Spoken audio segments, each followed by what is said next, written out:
এবার শাকিব খানের টার্গেট পাকিস্তান। প্রশ্ন হচ্ছে, কিন্তু কেন শাকিব খানের টার্গেট এবার পাকিস্তান কেন? চলেন তাহলে বিস্তারিত আলোচনা করি। সো ভিউয়ার্স, দীর্ঘদিন পর আপনাদের সামনে নতুন ভিডিও নিয়ে এসেছি। যথারীতি আপনারা যেটা করবেন, একটি লাইক দিয়ে মনোযোগ সহকারে সম্পূর্ণ ভিডিওটি দেখতে থাকবেন। এবার আসেন মূল বিষয়ে আলোচনাটা করি।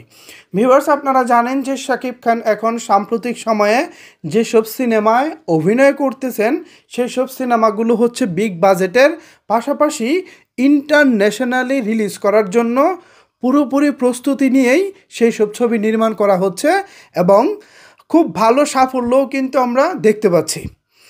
এবার শাকিব খান তুফান সিনেমা করেছিলেন। সে সিনেমা বাংলাদেশে তুমুল ব্যবসা করার পর America, Canada, Ireland, Netherlands, Spain সহ ইউরোপের বহু দেশ মাতিয়ে মিডল ইস্ট, দুবাই, কাতার, বাহরাইন, এমনকি আগামী 28 জুলাই মালয়েশিয়াও মুক্তি পাচ্ছে। সো এত জায়গায় মুক্তি পাওয়ার পর যে সাফল্যটা এসেছে, এই সাফল্য কিন্তু শাকিব খানকেও বর্তমানে অনেক বেশি সাহসী করে তুলেছে। ভিউয়ার্স, সবচেয়ে মজার এবং ইন্টারেস্টিং যে ব্যাপার সেটা হলো একটা চমক। কি সেই চমক জানেন? সেই চমকটি হচ্ছে শাকিব খানের নেক্সট টার্গেট পাকিস্তানে সিনেমা রিলিজ করার পাশাপাশি সেখানকার একজন নায়িকাকে নিয়ে নতুন একটি সিনেমা করা। ইয়েস, আপনারা ঠিকই শুনতে পাচ্ছেন। শাকিব খানের পরবর্তী যে সিনেমাগুলো আসবে, প্রত্যেকটা সিনেমা শাকিব খান এখন থেকে পাকিস্তানে রিলিজ করার প্ল্যানিং করতেছেন। কারণ হচ্ছে পাকিস্তানের কালচার এবং আমাদের বাংলাদেশের কালচার মোটামুটি 90% সিমিলার বা এক বলতে পারেন। বাকি যে 10% রয়েছে, সেই 10%-এর ব্যাপারটা হচ্ছে ভাষাগত সমস্যা।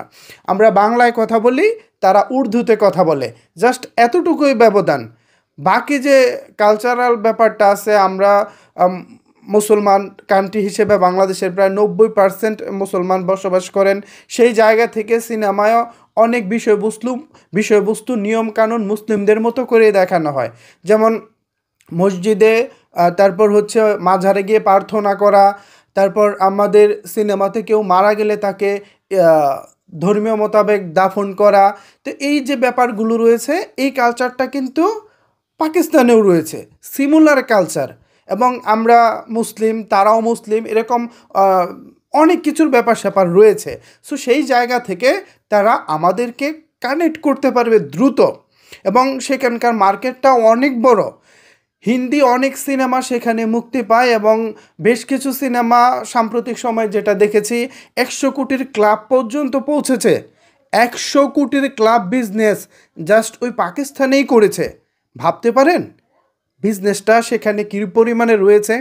এবার সেই জায়গায় যদি উর্দু ডাবিং অথবা উর্দুতে সাবটাইটেল করে যদি সেখানে রিলিজ করা যায়, তাহলে কি একটা বেনিফিট আসতে পারে, এটা কি একটিবার ভেবে দেখেছেন? এছাড়া আপনারা যদি আরেকটু অন্যদিকে ভাবেন, যারা সাকিবিয়ান আছেন তারা নিশ্চয়ই জানেন পাকিস্তানে শাকিব খানের জনপ্রিয়তা দিন দিন বেড়েই চলেছে।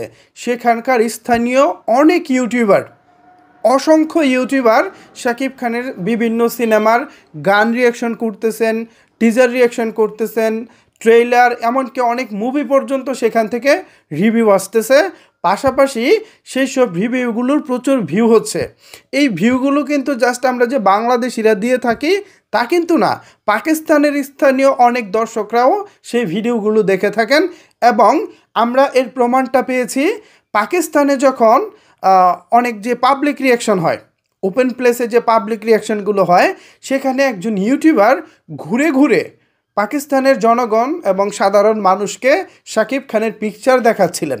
একজন ইউটিউবার, আমার চ্যানেলটার নাম মনে পড়তেছে না এই মুহূর্তে, যাই হোক, তো সেই দর্শকদের কাছে শাকিব খানের পিকচার দেখে জিজ্ঞেস করা হচ্ছে আপনারা তাকে চিনেন কি না। আমি অবাক হয়ে গেছি, তারা এক বাক্যে শাকিব খানকে চিনে ফেলতেছে, এক বাক্যেই তারা শাকিব খানকে চিনে ফেলতেছে। ভাবতেছে না যে তাকে কোথায় দেখেছি বা সে কে হতে পারে, এই ধরনের কোনো কিছু না। তারা জাস্ট এক বাক্যেই শাকিব খানকে চিনে ফেলতেছে। তার মানে অলরেডি পাকিস্তানের জনগণ শাকিব খান সম্পর্কে অবগত রয়েছেন। তারা অলরেডি জানেন যে বাংলাদেশে একজন বড় ধরনের সুপারস্টার মেগাস্টার রয়েছেন যার নাম শাকিব খান এবং যাকে তারা অনলাইনে ফলো করে থাকেন। সুতরাং বুঝতেই পারছেন, শুধু ইউটিউবাররা ভিডিও বানাচ্ছে, রিয়েকশন দিচ্ছে এবং আমরা বাংলাদেশিরা ভিউজ দিচ্ছি, এ কারণে পাকিস্তানের শাকিব খানকে নিয়ে মাতামাতি, বিষয়টা সেরকম না।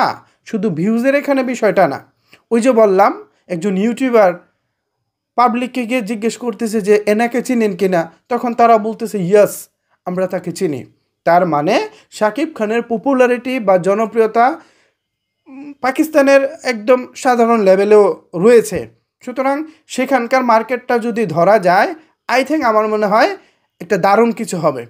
এরপর শাকিব খানের যে টার্গেটটা রয়েছে সেটা হচ্ছে পাকিস্তানি একজন নায়িকার সঙ্গে কাজ করা বা পরবর্তী যে কোনো ছবিতে পাকিস্তানি একজন নায়িকা নেওয়া। তো যদি বিষয়টা এরকমই হয়, সেখানকার একজন নায়িকা যদি ফেমাস কাউকে নেওয়া যায়, তাহলেও কিন্তু শাকিব খানের ভবিষ্যৎ যে কোনো সিনেমার জন্য এটা হবে প্লাস পয়েন্ট। তো এখানে আপনারা পায়েল সরকারকে দেখতে পাচ্ছেন, কলকাতার একজন জনপ্রিয় নায়িকা। শাকিব খানের সঙ্গে এর আগে ভাইজান এলোরে সিনেমায় কাজ করেছেন এবং আপকামিং দরদ সিনেমায় তিনি কাজ করেছেন। তো এখানে শাকিব খানকে যে পিকচারে দেখতে পাচ্ছেন, এই পিকচারটি সম্প্রতি শাকিব খান দুবাইয়ে তুলেছেন আলী আকবর আশা নামক একজন শাকিব ভক্তের সাথে।